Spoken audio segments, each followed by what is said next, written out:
And Cedric Kushner there kind of wrapping it up. The new crop you saw, I think the new crop of champions in that top 10. And tonight we move closer and closer now to our main event. But first, certainly one man who feels he will be the heavyweight champion in the world. He had a shot not too many months ago. Shannon Briggs at 30-2, coming off the defeat at the hands of Lennox Lewis about 8 months ago. Hurt his hand the previous fight. And shaking that off, had some surgery, now back in the ring for the first time against Marcus Rhode. Let's take a closer look at Shannon Briggs. Ladies and gentlemen, from Brooklyn, New York, here is the challenger, Shannon Briggs. At 29-1, Shannon Briggs took his first big step last November facing George Foreman and pulled out a disputed 12-round decision. And new linear heavyweight champion of the world, Shannon Briggs. An unpopular decision, but it vaulted Briggs into a world title shot, although stopped in 5 by Lennox Lewis. Tonight, Briggs returns. It feels great to be fighting back in New York City. I'm from New York, Brooklyn, and it feels great. You know, I haven't fought in 6-7 months. I'm looking forward to it. I had some time off. I had some fun. I enjoyed a little bit of my summer. Now I'm ready to show my fans what I'm made of. The loss to Lewis had its lessons. Now Briggs anxiously moves on. Now it's just time to take it to the next level and stop being a good young fighter and move to being just a great fighter. And hopefully lead me toward a big fight with either Holyfield, a rematch with Lewis, or maybe Mike Tyson. The words of Shannon Briggs, who steps in the ring tonight for the first time in 8 months. Surgery on the left hand after the Lewis fight. So tonight is strictly a rebound fight from the loss, a test for the hand, chance to rebuild the confidence, to retool. This is no question a one-sided looking fight against Marcus Rhode, who has been on the road for most of his career. He has a very impressive knockout ratio, 23 wins, 23 knockouts, but he's also lost 12 fights, and on 10 of those occasions has hit the canvas and lost. He is a brawler, and he is going to make it or break it with the big punch, but hoping to land it on Shannon Briggs and come off with a spectacular upset. But for Rhode, who is in the ring right now, out of St. Joseph, Missouri, he's been in 35 fights. 33 of them have ended in a knockout, and whenever he has stepped up, he just has not gotten very far. 5 times he stepped up, and he has not been past the second round. Emmanuel Stewart is now in the corner of Shannon Briggs, making his entrance in front of this New York crowd. Shannon Briggs from the Brownsville section of Brooklyn that also produced Mike Tyson and Riddick Bowe, and trying to become the 3rd heavyweight champion of the world from that area.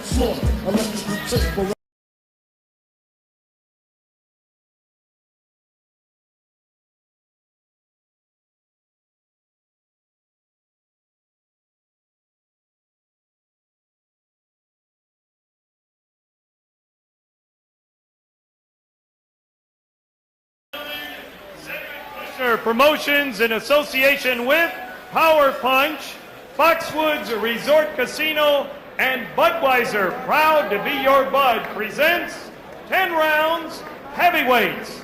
Your referee for this event, once again, the sensational Steve Smoger. Introducing now the principals first. In the blue corner, to my left, wearing the red trunks, white trim, he weighs in at 240 pounds. His professional record reads 30 victories, 2 defeats, 24 wins coming by way of knockout. He hails now from Brooklyn, New York, and represented by Mark Roberts Worldwide Entertainment and Sports. Here is the former linear heavyweight champion of the world, Shannon Briggs. His opponent in the blue corner, wearing the black trunks with the white trim, He weighs in at 250 pounds. His professional record, 23 victories, 12 defeats, 23 wins coming by way of knockout. He hails from Detroit Lakes, Minnesota, and now boxes out of the hills of St. Joe, Missouri. Here is Marcus Rhode. Rhode, 10 rounds, heavyweights. Hi, Marcus, Shannon. You were given your instructions at the weigh-in. I want you to obey my commands at all times, respect the bell at all times, and above all, protect yourself at all times. Touch up, touch up, touch up. Shannon Briggs reminding Marcus Rhode of their Jerry Springer-type performance in the weigh-in, both jawing at one another, had to be separated. Good thing that Sean was there to get in the middle of them. Let me just point out, Shannon Briggs, after his first ever defeat to Darrell Wilson, came out in his next fight and knocked out his opponent in 22 seconds. He's now coming off his second ever defeat. There's that wild swing by Rhode. He knows he's in there to just try to catch Shannon Briggs coming in. Briggs with 17 KOs in the first round.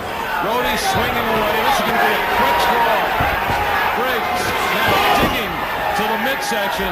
You can see Rhode now looking to load up on that right hand. Tremendous size advantage for Briggs, who's just cornering Rhode. Matter of time. As soon as Briggs connects, this fight's over.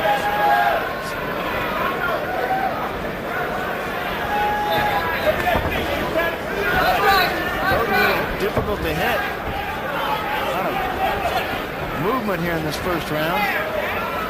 Shannon Briggs, who took it to world champion Lennox Lewis in the first round, had Lewis against the ropes before Lewis came back to down Briggs and stop him in the fifth. Big left hook. Stunning blow. It appeared as Briggs may have lost some steam in that fight against Lewis. Happened against Darrell Wilson. Briggs, who suffers from asthma and sometimes has that difficulty, tough sport to be involved with. And that is knockdown number 5, 6. But Shannon, when you really think of the Warrior effort, considering that he fought the Lewis fight with a broken hand, actually may have fought Foreman with that hand. He said it happened in a fight before that against Jorge Valdez back in June. There's that tough body shot. It's a question here, the over-under, if Marcus Rhode can make it out of the first round. If he did, it is a moral victory and something that none of us really expected. But Rhode trying to keep a short crouch stance. Here again is the shot.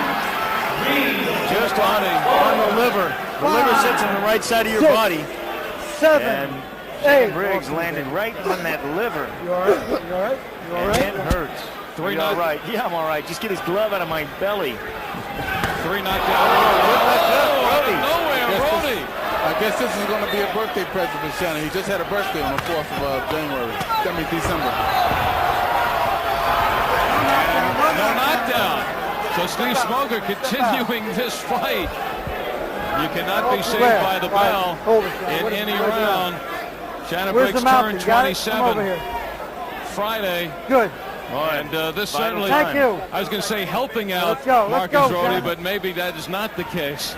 I think he would like to be helped out. Just about ready to take the seat on the canvas. Steve Smoker waves it off seconds before the end of round number 1. And for Shannon Briggs, well, it maybe was a test for his broken left hand because he certainly was landing it enough, but didn't really get in many rounds. They're trying to make a February fight against Lou Savarese on HBO. Shannon Briggs really needed to get more action in to be ready for that one. And in that sense, Michael Grant, this may not have been a good fight for Shannon Briggs, who possibly needed some more rounds before a possible matchup with Savarese coming up in February, just a couple of months. I think you're right there, Al, but also coming off the injury that he had on his left hand, that it was a good comfort zone for him to let him know he can get back in there and bang with it. I assume that he's going to put more rounds in the gym and build up his confidence as far as in the gym. Or it may be already there, but, you know, we'll soon see in February. And, you know, congratulations, Shannon. All right, when you take a look at Shannon Briggs and over the horizon, there's the inevitable matchup of Shannon Briggs and Michael Grant. What are the things you're watching in Shannon Briggs tonight? Well, you know, the whole thing is about composure and keeping your ability going. Basically, I know some fighters can make you look bad, and this wasn't really a good matchup for you can look at Shannon and see what, you know, his right and his wrongs. If you put a skillful fighter in there, then you can really analyze Shannon Briggs. Do you think that Briggs, who had won 25 in a row at one point, was 29-1 going into the George Foreman fight, that at that point had not really gotten to the level actually ready for those kind of fights? Foreman's another question, but in fighting Lewis for the heavyweight champion still has work to be done? Yes, he has a little bit of work to be done. The window should always stay open for Shannon Briggs. Poland must get a picture. Poland. Poland. All right, we're ready now for the official time. Here's Mark Barrow. Ladies and gentlemen, the time, 2 minutes, 55 seconds of the first round. The 3 knockdown rule in effect. The winner by tactical knockout, Shannon Briggs. Briggs. 1 second. Well, if you had the under, you won. Although 2:55 of the first round, I kind of thought this one was going maybe a minute and a half. So give credit to Marcus Rhode just bombing away. And, you know, he unleashed some bombs, and it just kind of flicked off Shannon Briggs. All right, here's the champ. Tonight, target practice, Shannon. Yeah, a little bit. You had a little problems with your left hand in the past. How is it? Oh, my hand is great now, you know. I took 8 months off. I haven't fought since the Lennox Lewis fight, and I feel good. My hand's ready to have operation. You know, I fought the Lennox Lewis fight and the George Foreman fight with a broken left hand. You can see I got the surgery here, so I feel great now. Yeah. What did a fight like this do for you? Well, to be honest with you, I trained 5 days. I'm going to be honest with you. What do you mean you trained five days? I trained 5 days. Are you saying you're overtrained for Marcus Rhode? Well, you know, I trained 5 days. I have to take anything away from him. He's a real man. He came, he fought, and he caught me with some punches because I haven't been in the ring in 8 months. He's my first sparring match since my last fight. 5 days of training. Are you surprised that you got hit with that sucker shot? No, I'm not surprised. I haven't sparred. I haven't been in the ring as far as somebody throwing punches at me in 8 months. So I feel great, you know. Where do you go from here? You've been at the top of boxing. You've been at the bottom of boxing. You want to be back at the top. What do you do to get there? Talking about the bottom, I've been at the way bottom, you know, after the Wilson fight, and then I lost the Lennox Lewis fight. But now I feel like, you know, I can only go up. I have a lot of experience. I fought 2 of the hardest hitting boxers to ever live, Lennox Lewis and George Foreman. And I did good. I think I did good against both guys. So looking at that, you know, I can only go up. I'm young. You talk about all these heavyweights, Michael Grant, Tua. Those guys are good, but they have not fought the 2 toughest guys that I fought, and that was back-to-back and with a broken left hand. So, I mean, what can I say? Speaking of Michael Grant, you know, he's sitting at ringside listening. Right, anything you want to say? You know, Mike's a nice guy. I like him. We've always been cool, but this is boxing, you know, and I'm sure after we fight and we get it on, we'll be friends again. But for right now, all I can see is me knocking Michael out. Let's see, 1 round tonight. You're supposed to go, what was this, a 10-rounder? Yeah. You know, you still got 9 rounds, huh? Well, like I said, you know, I haven't sparred, I haven't been in the ring. So, you know, this is my first sparring match. I want to fight myself back into shape, opposed to before just jumping into big fights with Foreman and Lewis. I want to fight once a month, fight myself back into shape before I take a huge jump.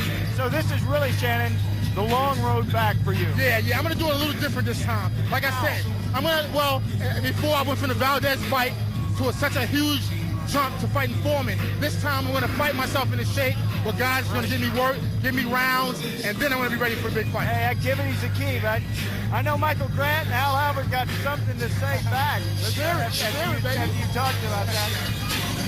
Well, Michael will equal time. He says no problem. He'll take out Michael Grant. Oh, that's great. Shannon's been out of the ring for a few months now, so like he said, he want to fight his way back into shape, which is a good idea. Like I always say, keep a window open, and what happens from there, you know, you can learn and grow with that. Michael Grant, you're undefeated. What about what Shannon says, the fact that he has faced guys like Foreman and Lennox Lewis that perhaps gives him an advantage going up against Michael Grant? Oh, it's definitely a confidence builder fighting guys like Lennox Lewis and George Foreman. But still, you know, you still want to have the confidence going in when you know you're going to fight a Michael Grant, a younger guy and everything, a guy that's hungry also. You know what I mean? When you fight guys like George Foreman, who is pretty much up there in age, guys like Lennox Lewis, when he's pretty much looking down at you, it's a different situation when you're fighting a guy that's also looking up, you know, with hunger. Well, Shannon Briggs has gone out on a limb. He says, well, if I fight Michael Grant, hey, I have the confidence, no question I'm going to win that fight. What do you think that fight looks like? Although I have a feeling it's another fight that you would take only when and if you become a heavyweight champion. You're not going to take it on the road towards this. I can say the best way to predict the future is to create one. You're sounding more and more like Sean. The best way to predict the future is to create one. I guess we're going to have to wait until that's created. Oh, yeah. All right. Michael Grant and Shannon Briggs will have to look to the future. In the future, yes, go ahead.